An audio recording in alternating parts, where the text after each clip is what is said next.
léegi foofu pour ma dalal sa xel rek ba du ñëwul rek jubalal boppam foofu. papa ji loolu la wax. bi yëf yi amee ñu oote ba police war a mën a ñëw foofu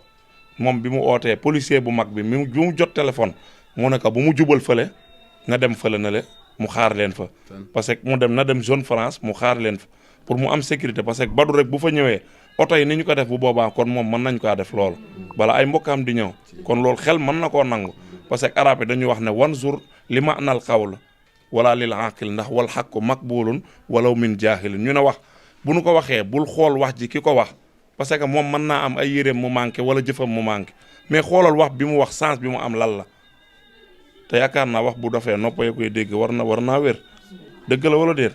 Badou ko ñoom ñoo ko wax ne na dem ñu toog ñu xaar leen ba ñu demee tëjuñu ko dugaluñu ko grillage defuñu ko fenn kii dafa tiit ma ne ko wallaahi boo tiitee xamoo li xew.